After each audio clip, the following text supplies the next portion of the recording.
उदयपुर संभाग के साथ देश प्रदेश की तमाम बड़ी खबरों को देखने के लिए सब्सक्राइब करें टी न्यूज, खबर हर कीमत पर। उदयपुर का पंचवटी इलाका, शांत गलियां और इन्हीं गलियों में स्पा के पीछे छिपा था जिस्म फिरोशी का घिनौना कारोबार। लेकिन टी न्यूज की तेज तर्रार नजरों से ये पाप छिप न सका। टी न्यूज ने अपने सनसनीखेज स्टिंग ऑपरेशन से इस काले धंधे का पर्दाफाश कर दिया और फिर जो हुआ वो किसी फिल्मी क्लाइमैक्स से कम नहीं।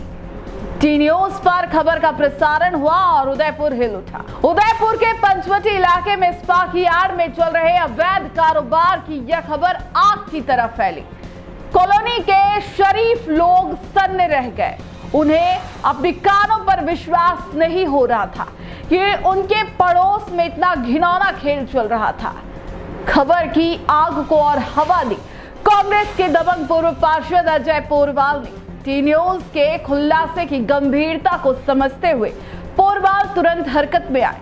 उन्होंने कॉलोनी के लोगों से बात की, उन्हें सच्चाई से अवगत कराया और फिर बुलंद आवाज से इस गंदगी को जड़ से उखाड़ फेंकने का ऐलान कर दिया।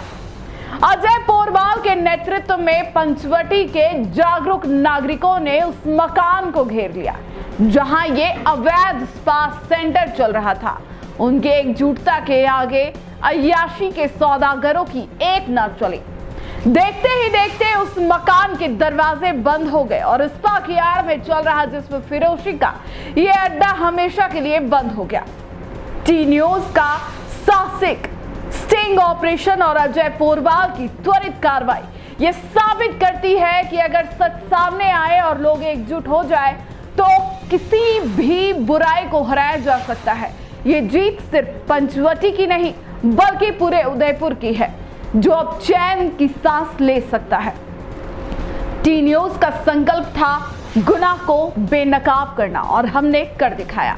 जहां कानून की पकड़ नहीं पहुंचती वहां टी न्यूज की सच्चाई ने धधकती मशाल का काम किया। अगर आपके आसपास भी ऐसी ही कोई अवैध गतिविधियां चलती है तो आप हमसे संपर्क कर सकते हैं। टी न्यूज बनेगा आपकी आवाज। भाई साहब, किस तरीके से एक मकान को लेने के बाद कुछ लोगों के द्वारा मकान का दुरुपयोग कर लिया गया, क्या देखते हैं? एक्चुअली क्या है, ये जो मकान हमारी कॉलोनी में पंचवटी के अंदर, और यहाँ पे जो आंटी रहती है वो बीमार है 2 साल से। वो नीचे बिल्कुल चल फिर नहीं सकती, ऊपर ही रहती है। उनकी जो बेटी है वो शादी करा रखी है, दूर रहती है। जिसने किराया लिया उसने ये बताया नहीं कि इस तरह का काम करेंगे, पर जब न्यूज़ चली तो इनके दामाद और बेटी को पता चला। उन्होंने तुरंत आके सारे सामान बाहर फेंक दिया, उसको खाली करा दिया और उनकी जानकारी भी नहीं था। जैसे मैंने भी जब संज्ञान लिया तो इन्होंने बता दिया, हमने तुरंत खाली करा दिया।